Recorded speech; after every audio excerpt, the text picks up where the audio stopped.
en nuestra mente ocupa más tiempo, que es el resolver cómo hacer las cosas. La gente en general no tiene mucha preocupación por eso. Estamos en una época de que todo es relativo, así que como todo es relativo, la gente mucho no se preocupa si lo resuelve bien o no lo resuelve bien. Lo hace. Si tiene ganas, lo hace. Si tiene ganas y le sienta bien, lo hace. Pero los cristianos, los hijos de Dios, deberíamos prestar un poco más atención a esto. Cómo hacemos las cosas, cómo tomamos las decisiones, cómo encaramos los proyectos, cómo recorremos el camino de la vida cristiana. Así que me parece muy bien que en esta noche podamos, o por lo menos intentar revisar esto. Más allá de cómo lo queremos hacer nosotros, cómo lo hace el Señor. En estos tiempos, cuando uno viaja y todo lo demás, hay un elementito que está bárbaro, ¿no? El GPS, ¿sí? A diferencia de otros tiempos, vos ponés ahí, marcás y sabés para dónde ir. Estaría buenísimo, ¿no? Tener un GPS cristiano para poder estar tranquilo y seguro que vas a llegar. Mira, hace muchos años el GPS no estaba, pero usábamos la famosa guía Fieldcar, que yo sigo usándola, no digo que no. Y tenía que dar unos talleres del APEN en Adrogué. Y yo, bueno, en una época tenía obras ahí, en esa zona. Así que digo, bueno, sencillo, me fijo en la guía, miro las coordenadas, la calle salía de la estación de Adrogué. La zona de Adrogué era muy linda, así que confiado, salí con el auto, empecé a recorrer cuadras, empecé a buscar la altura y de a poco me iba cambiando el contexto de por dónde iba. Ya no eran casas tan lindas, ya no estaba tan animada la cosa, pero todavía no había llegado a la altura que tenía que llegar, así que seguía recorriendo.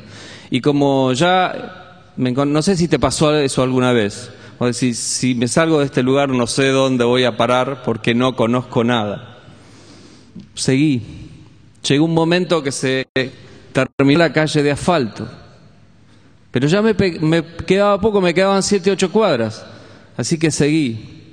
Cuando hice la primera cuadra sin asfalto, me di cuenta que el lugar no era para andar con el auto. Así que subí las ventanillas rápidamente. O empecé a orar, empecé a acelerar y empecé a cruzar ese lugar. Cuando llegué a la iglesia donde tenía que dar el taller, me vieron como un poco agitado.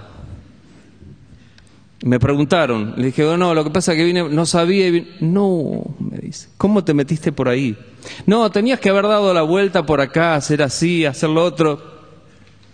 Qué fácil, ¿no? Que es cuando alguien conoce. Qué difícil es cuando es algo desconocido para vos. Yo no sabía dónde me metía. ¿Te suena eso en tu vida cristiana? Yo no sabía dónde me metía. A veces pasa. Otras veces tenemos bien claro dónde nos metemos y seguimos metiéndonos.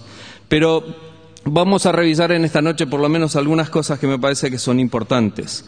Una de las cosas que sí tenemos clara en la vida cristiana es la meta hacia dónde tenemos que llegar.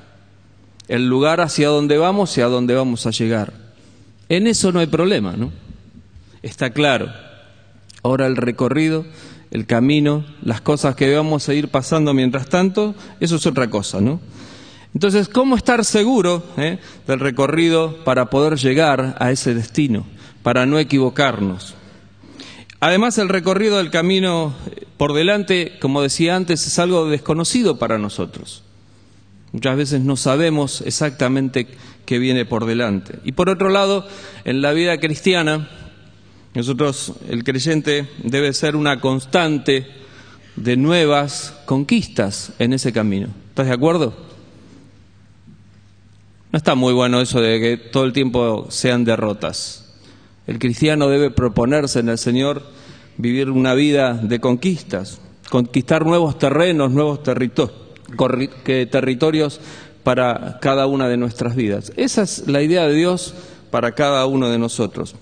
Así que el gran dilema me parece que es ¿cómo lo hago yo o cómo quiere hacerlo el Señor. ¿No? ¿Me parece?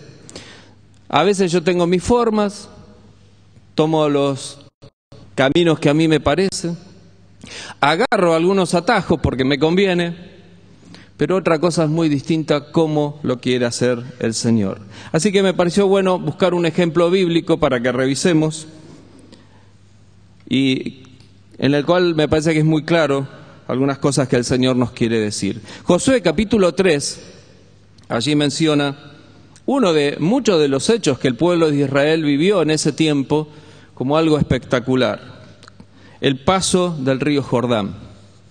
Dice la palabra de Dios allí en Josué capítulo 3, desde el verso 1, dice: por la mañana muy temprano Josué y todos los hijos de Israel se levantaron y partieron a Sitín. Al llegar al Jordán se quedaron allí antes de cruzarlo. 3 días después los oficiales recorrieron el campamento y le dijeron al pueblo: cuando vean a los sacerdotes levitas llevar el arca del pacto del Señor su Dios, ustedes deberán salir de donde estén y marchar tras ella para que conozcan el camino, pues ustedes nunca han pasado por ahí. Pero no deben acercarse al arca, sino mantenerse a una distancia de 2000 codos. Y Josué le dijo al pueblo: purifíquense, porque mañana el Señor hará maravillas en medio de ustedes. Luego Josué llamó a los sacerdotes y le dijo: tomen el arca del pacto y crucen el río delante del pueblo. Y ellos la tomaron y guiaron al pueblo. Entonces el Señor le dijo a Josué: hoy mismo voy a darte mayor autoridad ante todo el pueblo de Israel, para que sepan que estoy contigo como estuve con Moisés. A los sacerdotes que lleva el arca del pacto, diles que tan pronto como lleguen a la orilla del río Jordán, se detengan allí. Josué llamó entonces al pueblo de Israel. Cuando ellos se acercaron, le dijo: escuchen las palabras del Señor su Dios. Ustedes sabrán que Dios, el Dios de la vida, está en medio de ustedes, en que Él va a limpiar en la tierra de los cananeos, los hititas, los givitas, los gereseos, los gergeseos, amorreos y jebuseos. Aquí está el arca del pacto del Señor de toda la tierra. A la vista de ustedes ella va a cruzar el Jordán hasta la mitad del río.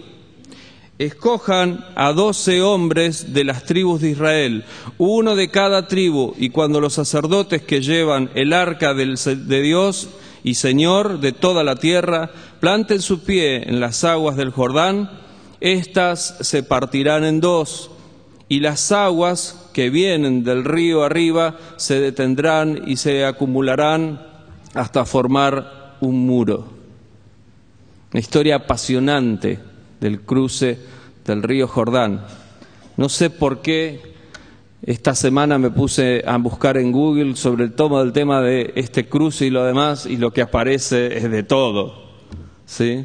Desde algunos citando el gran milagro de Dios y otros toda la explicación científica de cómo eso fue. A mí me gustaría que nos concentremos en esta noche en lo que a mí me parece que es el proceso que Dios hace para hacer los milagros cuando el camino se complica. Ellos habían salido de Egipto con mano poderosa de Dios, y en ese momento el camino se les interrumpía por el río, debían cruzarlo. Me parece que es una buena forma en esta noche que miremos para nosotros, si es que alguna vez el camino de tu vida se te complica por algo. Vamos a ver 7 puntos que tienen que ver con un proceso que aquí se nota en este pasaje para tener en cuenta para que Dios haga grandes cosas en nuestras vidas.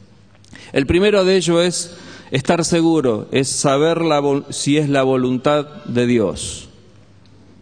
Saber si esto es la voluntad de Dios. Josué 2:24 dice: el Señor ha puesto esta tierra en nuestras manos. Un poco antes, en el capítulo 2, Se relata el hecho de que Josué había mandado 2 espías que ya cruzaban el río y miraban lo que había del otro lado, que había al otro lado, la ciudad de Jericó. Y Dios le mostró claramente a estas 2 personas que después le dijeron a Josué esta frase: el Señor ha puesto esta tierra en nuestras manos. Es más, es impresionante notar cómo ellos dicen: y el pueblo de Jericó está temblando por causa de nosotros. O sea que el Señor dejaba claro que el territorio donde iban y por qué cruzar el río era voluntad de Dios. Josué 3:10 dice: Él va a limpiar esta tierra de cananeos, hititas, jebisitas, fereceos, gergeseos, amorreos y jebuseos. Eran los que estaban en ese lugar. ¿Para qué? Para darle la tierra prometida que Dios le había dicho. Era voluntad de Dios. Dios le había dejado claro en ese tiempo a Josué y al pueblo que eso era lo que Dios quería. Así que lo primero que tenemos que tener en cuenta cada vez que necesitamos tomar una decisión o hacer algo, tenemos que preguntar y decirle claramente a nuestro Dios si es su voluntad o no.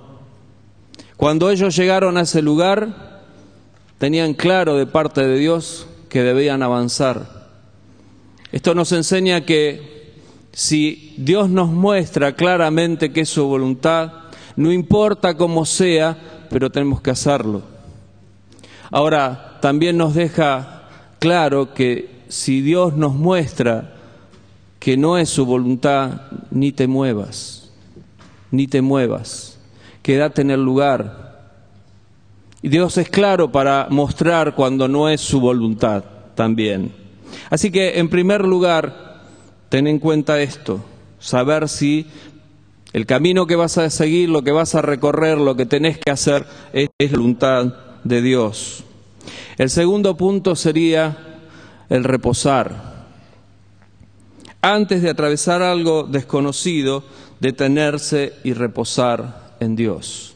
Reposar en Dios. Josué 3:4 dice: para que conozcan el camino, pues ustedes nunca antes han pasado por ahí.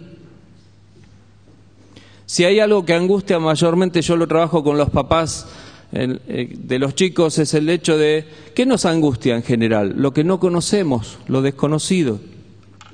Vieron que ahora también con esto de la tecnología, hasta cuando te vas de vacaciones podés ya saber de antemano cuál es el hotel, cómo es, en los lugares, las fotos, todo. Y como que ya te quita un poco de ansiedad. Cuando es un lugar que no conoces, que no sabes, por lo menos a mí me da como cosita, ¿no?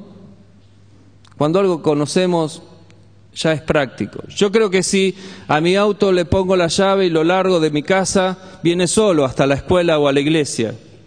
El recorrido es tan conocido, por eso no me da ansiedad hacer ese recorrido. Pero cuando hay algo nuevo, algo que tenés que enfrentar, cambia la cosa. Uno se angustia, se preocupa. Así que lo primero que el Señor nos indica allí para hacer es reposar en Él, estar tranquilos. Porque no conocemos, como dice aquí, el camino, no lo hemos hecho antes, así que es una nueva aventura. Josué 3:9 dice: que más escuchen la palabra de Dios. Reposar en Dios y escuchar la palabra de Dios. ¿Cuántas veces tomamos decisiones, hacemos cosas, avanzamos sin escuchar claramente la palabra de Dios? A veces es leyendo la Biblia, a veces es tomando el consejo de algún otro hermano que nos puede dar buen consejo, pero reposar. No ser adolescentes cristianos que tomen decisiones aceleradas que después compliquen la vida. Reposar en el Señor. Más vale un poco de tiempo de reposo en Él para después avanzar. El Salmo 16:9 dice: se alegró por tanto mi corazón y se gozó mi alma, mi carne también reposará confiadamente. Cuando reposo en el Señor, mi corazón, mis emociones y también mi alma descansa en el Señor, y eso le da descanso a mi persona, a mi vida. Todo se conjuga en ese sentido. poder reposar en el Señor y en las promesas que Él nos da. Punto número 3, la presencia del Señor. La presencia del Señor. Cuando vean a los sacerdotes levitas llevar el arca del pacto del Señor su Dios, ustedes deberán salir de donde estén y marchar tras ella para que conozcan el camino. ¿Qué era el arca del pacto en ese tiempo? Un cofre que Dios le dijo que hicieran después de salir de allí de Egipto. Un cofre donde estaban justamente las piedras del pacto, estaban los utensilios de la ceremonia, pero sobre todas las cosas, y lo que más me impacta en eso es que Dios le dice: mi presencia va a estar allí, en ese arca, en ese tiempo. Impactante porque pensar que el Dios creador de todas las cosas, el Dios poderoso, por amor del pueblo, dijo que iba a estar allí. Su presencia iba a estar encerrada allí, en esa pequeña arca, en ese pequeño cofre. La presencia del Señor es imprescindible para avanzar en cada una de las cosas que hacemos. Josué 3:11 dice: aquí está el arca del pacto del Señor de toda la tierra. A la vista de ustedes ella va a cruzar el Jordán. Cuando la presencia del Señor está clara en nuestra vida, no tenemos dudas de que lo que tenemos que hacer va a pasar. No dice, puede ser que el arca cruce. Dice, el arca del pacto va a cruzar, el arca del Señor va a cruzar el Jordán. Buscar la presencia de Dios es alinearnos tras ella. Alinearnos tras lo que el Señor es, poder seguirle a Él. Salmos 16:11 dice: me mostrarás la senda de la vida. En tu presencia hoy hay plenitud de gozo, delicia a tu diestra para siempre. La presencia del Señor. En su presencia encontramos paz, consuelo, tranquilidad, delicia. Nos podemos deleitar en las cosas que Él hace. Mayormente cuando lo hago en mis fuerzas o lo que yo tengo ganas de hacer, termino mal. En vez de deleitarme, me angustio. La presencia del Señor es algo imprescindible para cada una de nuestras vidas.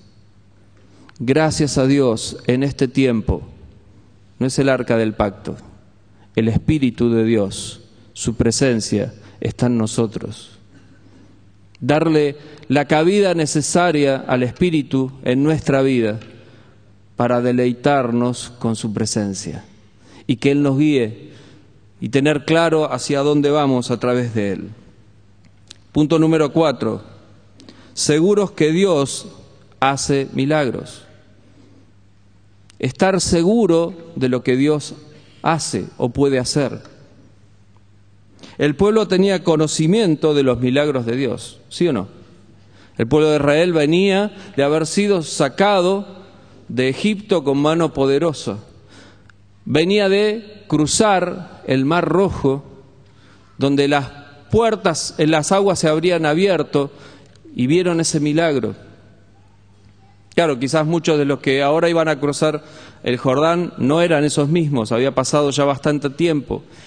Pero el anuncio, lo que sus sucesores le dijeron, le daba la confianza.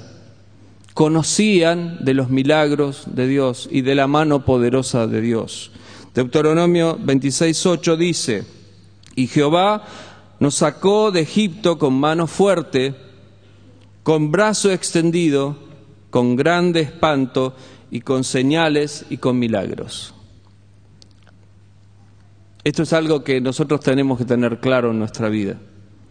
El Señor nos sacó de donde estábamos con su mano poderosa. ¿Quién no reconoce esto si sabe que el Señor lo rescató? Y hemos visto hasta este tiempo cosas que el Señor fue haciendo en cada una de nuestras vidas y debemos reconocer lo que el Señor hizo. Ahora, me gustaría hacer una aclaración. ¿Qué es un milagro? ¿Qué es un milagro?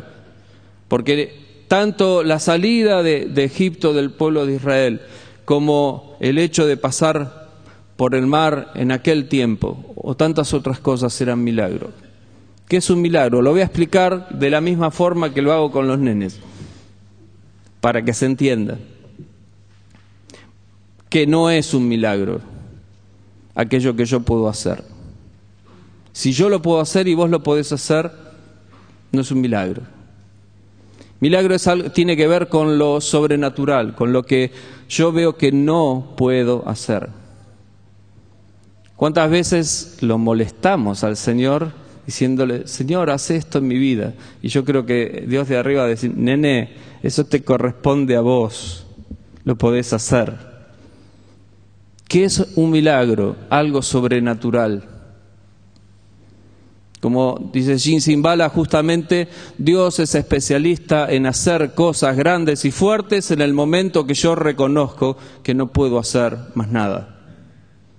Cuando, no sé si te pasa a vos, a mí me pasa, el tiempo eso que la peleo, la lucho, pero llega un momento que digo, la verdad, si no me ayuda el Señor, y ahí uno empieza a clamar por algo especial, por algo sobrenatural, que es lo que el Señor puede hacer. Justamente en ese tiempo ellos estaban preparándose para que Dios hiciera un milagro, para que Dios hiciera algo muy grande en sus vidas. Ahora, el conocimiento profundo de Dios es el que nos lleva a tener seguridad de los milagros que Él puede hacer, de las cosas sobrenaturales que Él puede hacer. Mayormente cuando yo no me expongo al Señor, cuando no soy capaz de ir adelante en cosas que Él me muestra, la verdad que no puedo reconocer mucho las grandes cosas que Él hace. Cuando lo único que quiero es decir, Señor, yo la quiero pasar bomba, quiero estar re bien, que no me pase ningún problema, es como que voy tomando distancia de lo que Dios puede hacer. Y hasta puedo llegar en el hecho a caer de decir, bueno, ¿para qué necesito al Señor? Si todo está bárbaro y yo lo voy llevando bien para adelante. Ahora, cuando hay pruebas en mi vida, y no estoy diciendo con esto, pidámosle al Señor pruebas todo el día, pero cuando el Señor permite cosas en mi vida, también permite que yo lo conozca más profundamente. El pueblo de Israel en ese tiempo tenía la noticia de que ahora iban a pasar por un río. Y ellos estarían diciendo, bueno, pero el Señor ya hizo pasar a este pueblo por un mar. Conocimiento profundo de Dios. Si no te expones a que Él te haga pasar por cosas importantes, vas a tener una dimensión pequeña del Dios poderoso. Necesitamos ser confrontados todo el tiempo para que Dios nos muestre. A veces las derrotas en nuestra vida cristiana tienen que ver porque no tenemos una dimensión clara de quién es Dios, de cómo es Dios y cómo gestiona nuestro Dios. Daniel 4:2 dice, conviene que yo declare las señales y milagros que el Dios Altísimo ha hecho conmigo. Conviene que yo declare, que yo diga, que esté contándole a los otros. Qué bárbaro, ¿no? Cuando alguien me dice, algo tan grande hizo el Señor con vos, sí, lo hizo. No sé cómo lo hizo. No lo tengo a veces claro, pero Él lo hizo. Si no tenés muchas de esas, es que el conocimiento profundo de Dios es escaso. Hay que conocer, por lo menos es mi intención, conocer cada día un poco más la dimensión exacta de mi Dios. Quinto punto, condiciones de Dios para hacer los milagros. Le dice al pueblo, purifíquense. Purifíquense porque mañana el Señor hará maravillas en medio de ustedes. El pueblo debía purificarse de contaminaciones. En la ley mosaica, en la ley de Moisés, había por lo menos 4 cosas que eran imprescindibles que fueran purificadas. La impureza contraída al tocar muertos, la impureza por emisiones corporales, impureza de las parturientas, impureza de los leprosos. Había allí establecido inclusive la forma de hacerlo y todo lo demás. Pero el pueblo judío sabía muy bien en ese tiempo, cuando Dios le decía, no nos olvidemos que el día anterior le dijo, bueno, purifíquense porque mañana ustedes van a ver un milagro, que también deben dejar de comer ciertas cosas y tener una preparación especial. Todo eso era para el pueblo judío. Ahora, ¿cómo debemos purificarnos o prepararnos los cristianos cuando queremos que el Señor haga un milagro en nuestras vidas? El cristiano necesita una purificación que tiene que ver con tres cosas por lo menos que yo anoté aquí. Y me voy a basar netamente en la palabra de Dios, no tanto lo que pueda decir yo. La primera tiene que ver con purificar el corazón. Santiago 4, 1 al 10 dice, ¿de dónde vienen las guerras y las peleas entre ustedes? ¿Acaso no vienen de sus pasiones, las cuales luchan dentro de ustedes mismos? Si ustedes desean algo y no lo obtienen, entonces matan. Si arden de envidia y no consiguen lo que desean, entonces discuten y luchan, pero no obtienen lo que desean porque no piden. Y cuando piden algo, no lo reciben porque lo piden con malas intenciones para gastarlo en sus propios placeres. Hay gente adúltera. ¿No saben que la amistad con el mundo es enemistad con Dios? Todo aquel que quiere ser amigo del mundo se declara enemigo de Dios. No crean que la Escritura dice en vano, ardientemente nos desea el Espíritu que Él ha hecho habitar en nosotros, pero la gracia que Él nos da es mayor.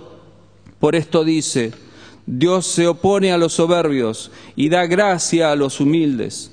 Por lo tanto, sométanse a Dios, opongan resistencia al diablo y Él huirá de ustedes.